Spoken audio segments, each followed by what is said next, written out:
hari ini kami rindu mendengar kebenaran firman Tuhan. Kiranya Engkau boleh memberkati hamba-Mu yang tidak ada apa-apanya ini. Kiranya urapan yang baru dari ujung kepala sampai ujung kaki boleh menyertai hamba-Mu. Firman Tuhan disampaikan, kami boleh mendengar, mengerti setiap kebenaran firman Tuhan yang boleh memperbaharui kehidupan kami, menjadi kekuatan di dalam kehidupan kami. Kami siap mendengar firman Tuhan, hanya di dalam nama Tuhan Yesus Kristus kami berdoa dan mengucap syukur. Haleluya. Amin. Puji nama Tuhan. Shalom saudara. Selamat pagi saya ucapkan, dan saya ucapkan juga selamat tahun baru untuk kita semua. Kita bersyukur di tahun ini kita boleh bersama-sama di ibadah pertama tatap muka di tahun 2023. Saudara antusias, amin.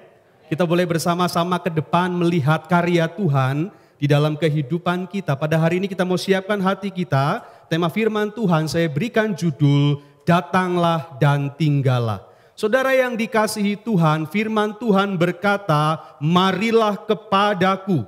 Ini merupakan undangan Yesus kepada setiap orang untuk datang kepadanya. Namun kita perlu mengetahui, tidak semua orang dapat meresponi undangan Yesus untuk datang kepadanya. Oleh sebab itu kita patut bersyukur kepada Allah. Kita adalah orang-orang yang telah mendapat anugerah dari Bapa untuk meresponi undangan Yesus datang kepadanya. Amin saudara. Yohanes 6 ayat yang ke-44 dikatakan, tidak ada seorang pun yang dapat datang kepadaku jikalau ia tidak ditarik oleh Bapa yang mengutus aku, dan ia akan kubangkitkan pada akhir zaman. Saudara yang dikasihi Tuhan, kita adalah orang-orang yang datang kepada Yesus karena ditarik, dianugerahi oleh Bapa. Dan pada hari ini, kepada setiap orang yang telah datang kepada Yesus, kepada saya dan saudara, Yesus memberikan satu undangan baru. Yesus berkata, tinggallah di dalam aku. Saudara yang dikasihi Tuhan, kepada setiap kita yang telah datang kepada Yesus, Yesus berkata kembali, tidak hanya datang, tetapi tinggallah di dalam aku. Kata tinggal memiliki pengertian yang permanen, tidak berarti datang dan kemudian pergi. Seperti lagu sekuler yang berkata, kau datang dan pergi sesuka hatimu. Lagunya siapa saudara? Mungkin tahun 80-an tahu. Oh, apa terus? Kejamnya di kau. Apalagi saudara, ini saya lupa. Teganya di kau padaku. Saudara yang dikasihi Tuhan, ketika kita tinggal di dalam Yesus, bukan tinggal dan kemudian pergi, tetapi tinggal permanen. Kata tinggal mengacu pada sebuah tempat di mana kita tinggal tetap berdiam terus menerus. Saya percaya saudara, datang kepada Yesus itu bagus, amin. Tetapi lebih bagus lagi jika kita tinggal di dalam Dia. Saudara yang dikasihi Tuhan, jangan sampai kita hanya datang kepada Yesus, tetapi kita tidak tahu bagaimana tinggal di dalam Yesus. Ayat emas kita pada hari ini saya bacakan di dalam 1 Yohanes 4 ayat yang ke-15. Barang siapa mengaku bahwa Yesus adalah anak Allah, Allah tetap berada di dalam Dia dan Dia di dalam Allah. Saudara yang dikasihi Tuhan, tinggal di dalam Yesus itu berarti tinggal di dalam Allah. Pengakuan bahwa Yesus adalah anak Allah membuat kita tinggal di dalam Allah dan Allah di dalam kita. Pada bagian lain kita melihat Yohanes mengatakan dengan sangat jelas bahwa tidak ada seorang pun yang pernah melihat Allah. Saya dan saudara pun belum pernah dapat melihat Allah. Tetapi kemudian Yohanes 1 ayat yang ke-18 dikatakan, tidak seorang pun yang pernah melihat Allah, tetapi anak tunggal Allah yang ada di pangkuan Bapa, dialah yang menyatakannya. Saudara, Yesuslah jalan untuk mengalami kehadiran Allah. Injil Yohanes mengatakan pada mulanya adalah firman, dan firman itu bersama-sama dengan Allah, dan firman itu adalah Allah. Firman yang telah menjadi manusia, dialah Tuhan Yesus Kristus. Jadi saudara yang dikasihi Tuhan, ketika murid-murid pada saat itu mereka melihat Yesus, mereka juga melihat Allah. Katakan amin. Tetapi bagaimana dengan kita? Kita tidak melihat Yesus. Firman Tuhan mengatakan, berbahagialah mereka yang tidak melihat namun percaya. Dengan kita percaya kepada Yesus, itu artinya kita melihat Allah. Kita berada di dalam Allah dan Allah ada di dalam kita. Saudara yang dikasihi Tuhan, Yesus sendiri berkata kepada salah seorang murid yang bernama Filipus, barang siapa telah melihat aku, ia melihat Bapa. Ia telah melihat Allah. Saudara yang dikasihi Tuhan, saya percaya betapa pentingnya sebuah pengakuan di mana kita mengaku percaya kepada Yesus sebagai Tuhan dan Juru Selamat, sebagai anak Allah. Jadi saudara, kita perlu melihat bahwa pengakuan itu adalah ekspresi daripada iman kita. Firman Tuhan menyatakan antara hubungan iman dan pengakuan yang ditulis oleh Rasul Paulus di dalam Roma 10 ayat yang ke-9 sampai dengan yang ke-10. Sebab jika kamu mengaku dengan mulut bahwa Yesus adalah Tuhan dan percaya dalam hatimu bahwa Allah telah membangkitkan Dia dari antara orang mati, maka kamu akan diselamatkan. Karena dengan hati orang percaya dan dibenarkan, dan dengan mulut orang mengaku dan diselamatkan. Percaya dalam hati dan mengaku dengan mulut, dua-duanya penting dalam hubungannya dengan keselamatan. Percaya dalam hati harus diakui dengan mulut. Saya mengutip tulisan John Murray mengenai tafsiran ayat ini. Dia berkata demikian, pengakuan tanpa disertai iman akan sia-sia. Tetapi sebaliknya, iman tanpa pengakuan akan berarti palsu. Saya percaya kita semua adalah orang-orang yang percaya dalam hati bahwa Yesus adalah Tuhan dan Juru Selamat. Amin.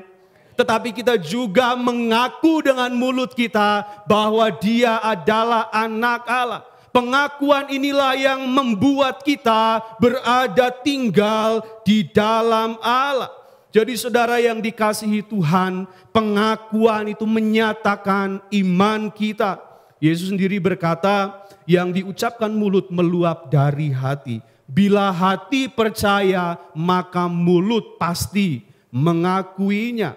Jadi saudara yang dikasihi Tuhan, ketika Yohanes menyatakan untuk tinggal di dalam Allah, hal yang harus kita lakukan adalah percaya dan mengaku bahwa Yesus adalah anak Allah. Katakan amin.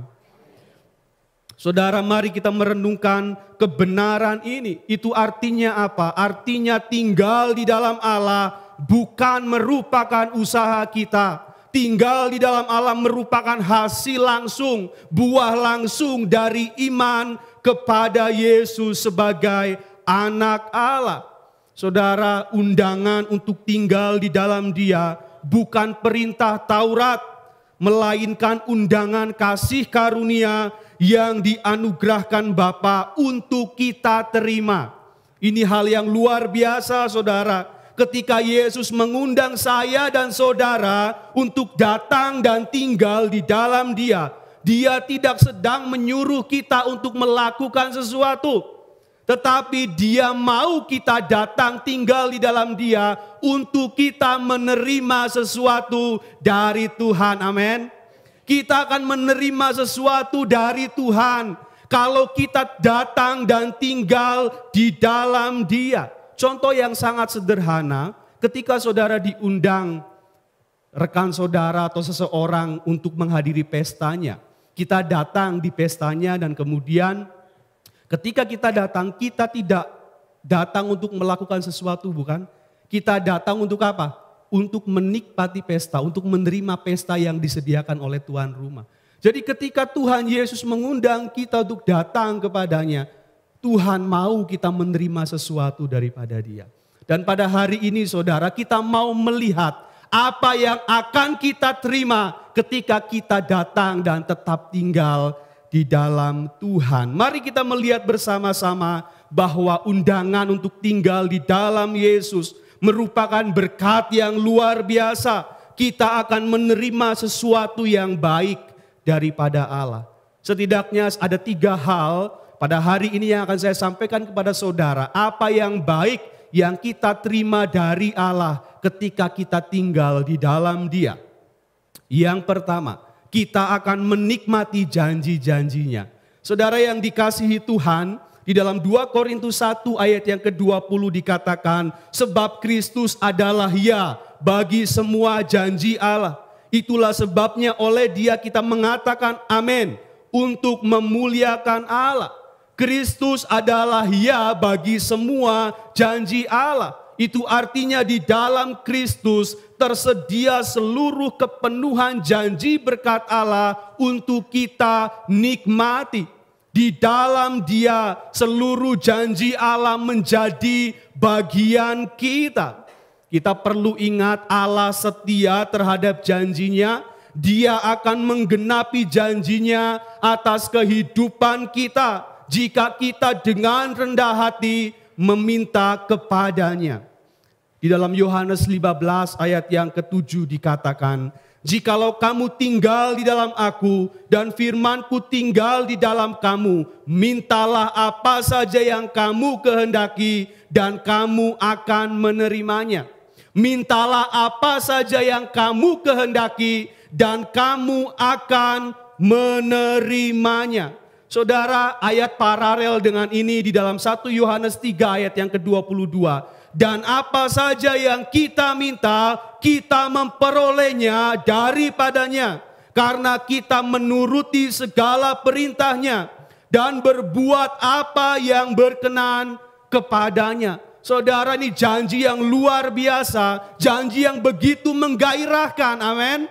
Apa saja yang kita minta, kita akan menerimanya.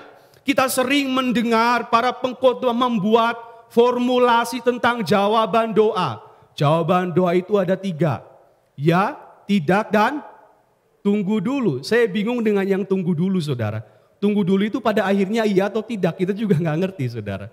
Tetapi pada hari ini mari kita melihat formulasi ini kelihatannya rohani. Tetapi kalau kita memperhatikan perkataan Yesus, hal ini bertentangan dengan apa yang Yesus katakan.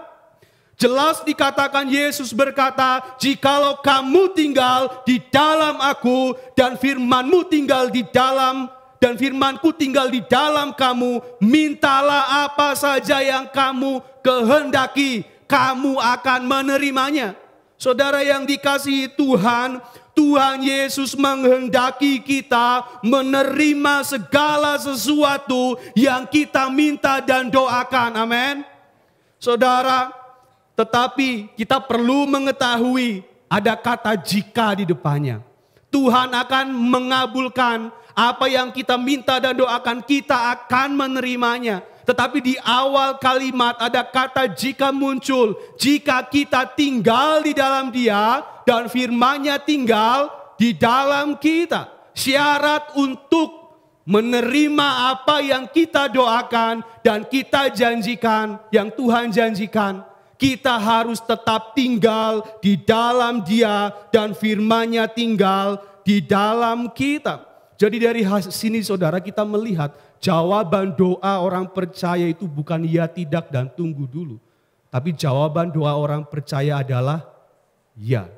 Saudara, ini menggairahkan sekali ketika saya merenungkan hal ini. Wow, betapa luar biasanya. Setiap doa kita, setiap permintaan kita akan dijawab ya oleh Tuhan. Mari kita merenungkan hal ini saudara. Hal ini menjamin setiap doa-doa kita, permintaan kita dijawab oleh Tuhan. Dengan tetap tinggal di dalam Dia dan firman-Nya tetap tinggal di dalam kita, kita akan menerima apa saja yang kita minta dan doakan. Kenapa hal ini dapat terjadi? Ada 3 hal yang menjadi alasan. Kenapa ketika kita tinggal di dalam Tuhan, apa saja yang kita minta pasti kita menerimanya. Apa saja yang kita minta pasti Tuhan akan menjawabnya. Karena yang pertama saudara, doa orang benar doa kita menjadi doa orang yang benar. Amin. Firman Tuhan bukankah berkata doa orang yang benar bila dengan yakin didoakan sangat besar kuasanya. Dan kemudian Amsal 15 ayat yang ke-29 berkata, Tuhan itu jauh daripada orang fasik, tetapi doa orang benar didengarnya. Kita mengetahui orang benar adalah orang yang dibenarkan oleh Allah melalui Kristus. Tetapi orang benar juga memiliki suatu kualitas hidup yang berkenan kepada Allah. Pikiran, perasaan, kehendaknya sesuai dengan firman Tuhan. Kepada orang-orang ini bagaimana mungkin doa mereka tidak dijawab. Kepada orang-orang ini bagaimana mungkin mereka tidak menerima apa yang mereka doakan. Karena mereka adalah orang-orang yang benar di dalam Kristus. Amin saudara. Kita adalah orang-orang yang benar di dalam Kristus. Sehingga setiap doa kita tidak mungkin tidak dijawab oleh Tuhan. Saudara yang dikasihi Tuhan, alasan yang kedua kenapa ketika kita tinggal di dalam Kristus dan firman-Nya tinggal di dalam kita, apa saja yang kita minta dan doakan pasti kita terima. Alasan yang kedua adalah karena doa orang benar itu sesuai dengan kehendak Allah. Saudara yang dikasihi Tuhan, di dalam doa Bapa kami Yesus mengajarkan, jadilah kehendak-Mu di bumi seperti di surga. Dan orang yang tinggal di dalam Allah tidak memaksakan kehendak diri. Tetapi ketika dia berdoa, menyatakan kehendak Tuhan yang terjadi di dalam kehidupannya. Saya rasa Yesus sebagai manusia memberikan satu teladan yang sempurna ketika kehendak diri bertemu dengan kehendak Tuhan. Maka kehendak diri harus lenyap dan kehendak Tuhan yang pasti dan akan terjadi. Di dalam doanya Yesus berkata, Matius 26 ayat yang ke-39, maka ia maju sedikit lalu sujud dan berdoa katanya, ya Bapakku, jikalau sekiranya mungkin biarlah cawan ini lalu daripadaku.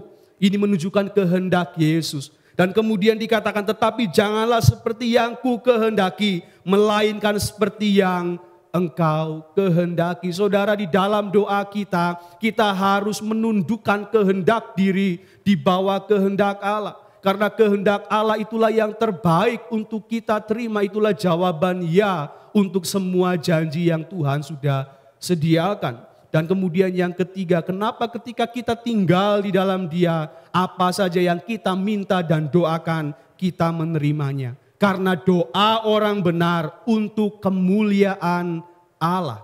Saudara yang dikasihi Tuhan, dalam menjanjikan jawaban doa, satu pemikiran Yesus, supaya Bapa dipermuliakan di dalam anak. Saya teringat ketika saya SMP, sebelum masuk SMA, papa saya menjanjikan motor, supaya saya bisa pakai motor itu untuk sekolah SMA. Ketika kelas 1 masuk SMA, motor tidak kunjung diberikan. Akhirnya saya memberanikan diri untuk meminta kepada bapak saya. Kemudian saya bilang, Pak, berikan saya motor sesuai dengan janji yang dulu papa pernah katakan. Akhirnya papa memberikan saya motor sesuai dengan apa yang dijanjikannya. Ketika saya meminta, saya tidak berani meminta lebih. Karena motor adalah yang dijanjikan oleh papa saya. Saya nggak minta mobil dan memang nggak punya mobil untuk dibeli. Saudara yang dikasihi Tuhan, papa ketika memberikan motor kepada saya sesuai dengan apa yang dia janjikan, dia mendapatkan kemuliaan dari saya. Saudara bisa memahami gambaran ini, Tuhan itu menjanjikan sesuatu yang luar biasa kepada kehidupan kita. Ketika kita meminta, Tuhan akan memberikan itu kepada kita, asalkan kita tinggal di dalam Dia. Dan firman-Nya tinggal di dalam kita, saat Dia memberikan kepada kita secara otomatis, Dia mendapatkan kemuliaannya. Karena apa? Karena Dia sudah melakukan apa yang Dia firmankan. Dan permintaan kita tidak di luar kehendaknya. Jadi saudara yang dikasihi Tuhan, saya merenungkan hal ini benar saudara. Ketika kita menjadi orang benar, doa kita sesuai dengan kehendak Allah dan untuk memuliakan Allah, Dia akan memberikan itu kepada kita. Karena apa yang Dia berikan bukan untuk kemuliaan diri kita, tetapi untuk kemuliaannya sendiri. Dia tidak mungkin melanggar janji yang Dia sudah lakukan. Jadi 3 alasan ini biarlah menjadi kekuatan kita untuk kita dapat meminta kepada Tuhan apa yang kita rindukan. Apabila itu berkenan kepada Tuhan, mempermuliakan Tuhan, saya percaya saudara, Bapa akan memberikannya kepada kita. Jadi jawaban doa kita adalah ya untuk semua janji yang Tuhan sudah berikan. Saudara yang dikasihi Tuhan, mari kita melihat yang poin kedua. Bagaimana kemudian apa yang akan kita nikmati ketika kita tinggal di dalam Tuhan. Yang kedua, kita akan menikmati kasih-Nya. Saudara yang dikasihi Tuhan, Yesus berkata, Allah adalah kasih. Karena Allah adalah kasih, maka Ia akan menunjukkan kebaikan dan rahmat-Nya kepada ciptaannya, kepada saya dan saudara. Saat kita berada di tengah kesulitan, persoalan, musibah demi musibah terjadi menimpa kita. Kita digoda untuk meragukan kasih Allah. Bukankah itu seringkali terjadi saudara? Saudara yang dikasihi Tuhan, kita berkata, Tuhan, apabila Engkau mengasihi aku, mengapa Engkau mengizinkan hal ini terjadi? Saudara, kalau kita melihat firman Tuhan, bahkan Ayub yang dikatakan saleh dan takut akan Tuhan pun, memang di awal kesukarannya dapat berkata, Tuhan yang memberi, Tuhan yang mengambil, terpujilah nama Tuhan. Tetapi pada akhirnya saudara, Ayub pun mempertanyakan kasih Allah, mempertanyakan kebaikan Tuhan. Ayub berkata, Allah mengambil hakku. Dan kemudian dia juga berkata, tidak berguna bagi manusia kalau dikenan Allah. Saudara yang dikasihi Tuhan, sama seperti Ayub, demikian juga dengan kita. Kita adalah manusia yang rapuh, mudah sekali tergoda untuk meragukan kasih Allah. Yang seharusnya kita dapat menikmati kasih Allah, justru kita malah meragukan kasih Allah.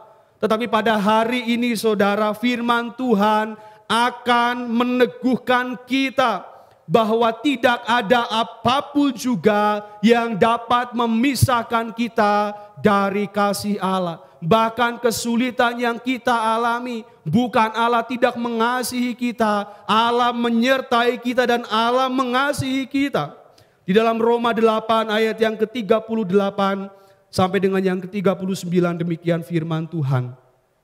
Sebab aku yakin bahwa baik maut maupun hidup, baik malaikat-malaikat maupun pemerintah-pemerintah, baik yang ada sekarang maupun yang akan datang, atau kuasa-kuasa, baik yang di atas maupun yang di bawah, ataupun segala makhluk lain, tidak akan dapat memisahkan kita dari kasih Allah yang ada dalam Kristus Yesus, Tuhan kita.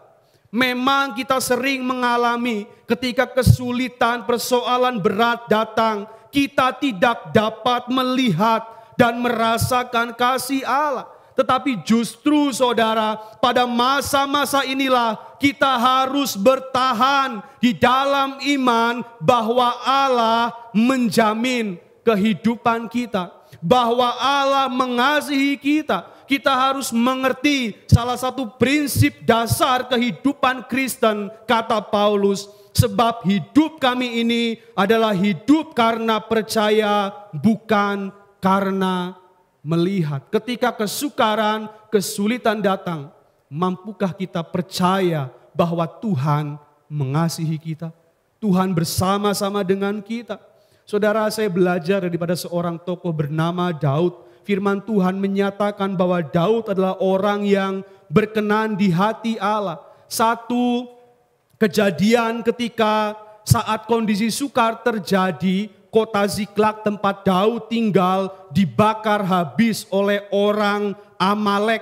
Perempuan-perempuan dan anak-anak mereka dibawa menjadi tawanan. Sedangkan rakyat pedih hati. Kemudian mereka menjadi marah atas kepemimpinan Daud dan ingin melempari Daud dengan batu. Di saat terpojok saudara, apakah Daud meragukan kasih Allah?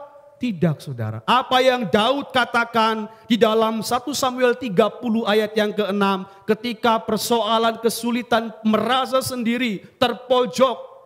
Orang mau melempari dia dengan batu. Daud berkata, tetapi Daud menguatkan kepercayaannya kepada Tuhan Allahnya. Saudara, satu tantangan untuk kita semua ketika kita mengalami kesukaran, kesulitan, seolah-olah tidak melihat kasih Tuhan, sulit melihat kasih Tuhan. Mampukah kita percaya seperti Daud percaya? Kita menguatkan iman percaya kita kepada Allah dan tidak sebaliknya meragukan kasih Allah. Marilah saudara yang dikasihi Tuhan, pada hari ini, di tahun yang baru, kita tidak tahu apa yang terjadi di depan. Tapi jangan pernah sekalipun meragukan kasih Allah. Ketika engkau mungkin tidak melihat, tidak bisa merasakan kasih Allah, disitulah kita adalah orang-orang percaya yang hidup oleh iman. Maukah kita beriman bahwa Allah adalah kasih? Dan bahwa dia mengasihi kita dan kasihnya tidak pernah meninggalkan kita. Mari saudara, kata orang 2023 gelap. Gelap apapun, ekonomi dan lain sebagainya. Tetapi hari ini saya mau ajak kita semua sama seperti Daud. Kita mau menguatkan kepercayaan kita kepada Allah. Amin. Saudara yang dikasihi Tuhan, di dalam segala kesukaran yang kita lewati, kita seharusnya percaya kasih Tuhan tidak pernah mengecewakan. Satu ayat yang sangat terkenal di dalam Yesaya 54 ayat yang ke-10 berbicara tentang kesetiaan kasih Allah. Sebab biarpun gunung-gunung beranjak dan bukit-bukit bergoyang, tetapi kasih setiaku tidak akan beranjak daripadamu.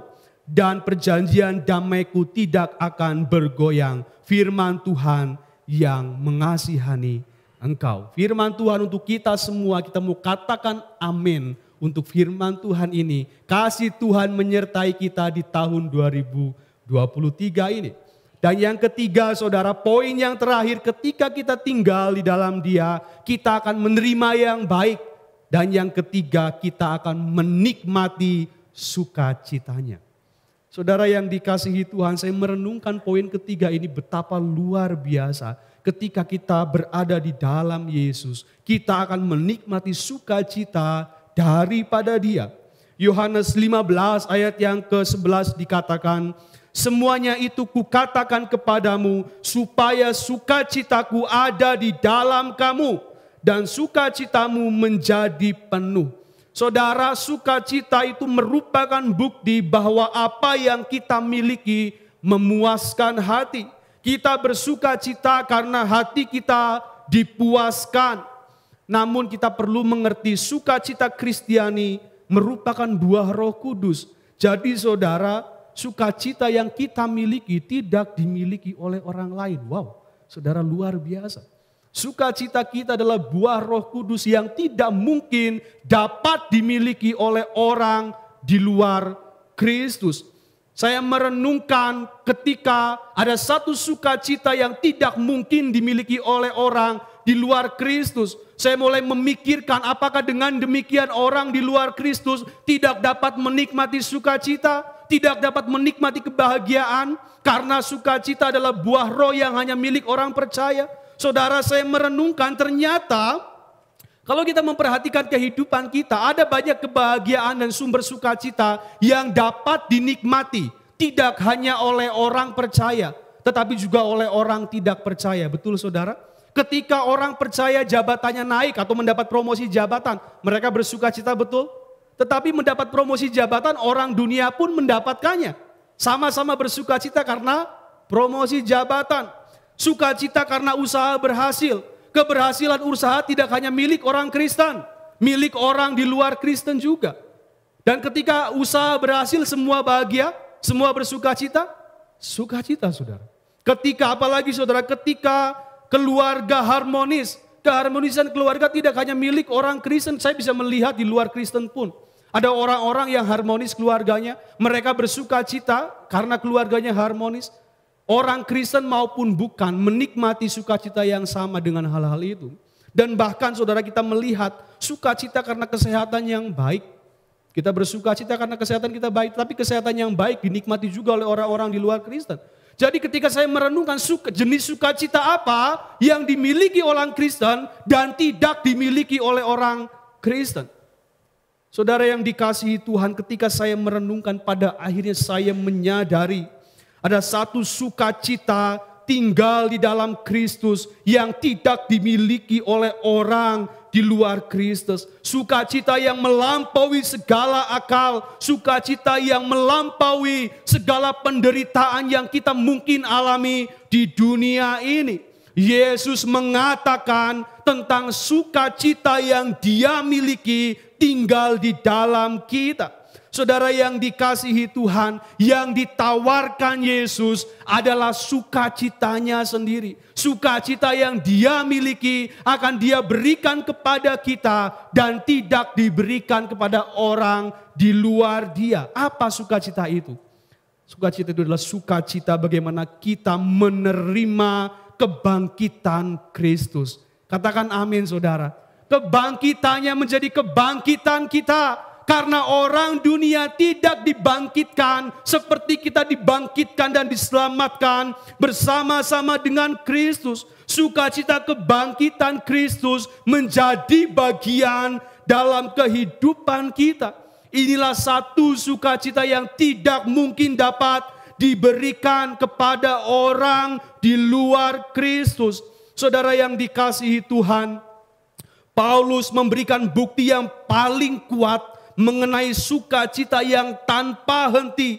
Ia mengerti bahwa kehidupan Kristen merupakan satu kombinasi saudara. Antara duka cita di bumi dan sukacita di sorga. Di bumi Paulus mengalami duka cita. Bukankah kita juga sama? Kita mengalami banyak duka cita di dunia. Dalam hal apapun kita sering mengalami duka cita, kesukaran. Namun Paulus berkata, sekalipun aku mengalami duka cita di dunia, di saat yang sama Paulus memiliki sukacita sorga. Saudara yang dikasihi Tuhan, sama seperti Paulus seharusnya kita orang percaya. Sekalipun di dunia kita mungkin mengalami duka cita, namun sukacita sorga menjadi bagian kita. Saudara, Paulus berkata, sebagai orang berduka cita, namun senantiasa bersuka cita. Saudara, sukacita orang Kristen itu bukan berhenti dan kemudian ada lagi. Kadang duka cita, kadang sukacita. Tidak saudara. Sukacita orang Kristen itu kekal. Kenapa? Karena sekalipun kita mengalami kesedihan, kita dapat bersukacita. Karena kita punya pengharapan akan satu sukacita sorga, sukacita Kristus di mana Dia bangkit. Dan kita juga akan dibangkitkan. Dan pada akhirnya saudara, Yesus mengatakan sebuah kalimat yang paling membangkitkan sukacita. Sementara kita berduka cita di bumi dan dengan setia menantikan pengharapan akan sorga, Yesus berkata di dalam Yohanes 16 ayat yang ke-22. Demikian juga kamu sekarang diliputi duka cita, tetapi aku akan melihat kamu lagi. Dan hatimu akan bergembira dan tidak ada seorang pun yang dapat merampas kegembiraan itu daripadamu. Saudara, ketika saya merenungkan hal ini hal yang sangat luar biasa. Yang membuat saya ketika melihat ke langit, saudara, ketika saya jalan-jalan dengan Briel di rumah saudara. Saya melihat ke langit, saya merenungkan firman Tuhan ini, betapa saya bersuka cita. Dan saya diingatkan dengan satu pujian tentang pengharapan sukacita bersama dengan Kristus yang tidak ada seorang pun dapat mengambilnya. Saudara dikasihi Tuhan, lagunya berkata demikian. Ada pertemuan di udara, pertemuan yang manis. Saya rindu bertemu di sana, jauh di udara. Nyanyian yang terdengar yang belum pernah didengar adalah kegirangan dan anak Allah yang pimpin kita, pertemuan di udara. Saudara, ketika saya memandang ke langit, biru saudara, lagi cerah soalnya. Saya menyanyikan lagu ini, tiba-tiba ada sukacita yang betul-betul menaungi saya merasakan satu sukacita yang tidak mungkin dapat dimiliki oleh dunia. Hanya satu sukacita yang hanya dimiliki oleh orang yang berada bersama dengan Kristus. Satu sukacita pengharapan kebangkitan Kristus menjadi kebangkitan kita. Katakan amin. Mari saudara, kita akan menyanyikan pujian ini bersama-sama. Saya undang buat pemain musik. Saya rindu kita menyanyikan bersama-sama dengan iman. Kita pandang bahwa sukacita Allah menaungi kita dan kita tidak akan pernah kehilangan sukacita yang kekal itu. Mari kita bangkit berdiri bersama-sama. Mungkin WL boleh dibantu. Mari saudara, kita bersama-sama menyanyikan dengan gairah di hadapan Tuhan. Kita bersukacita atas pengharapan yang kekal ini.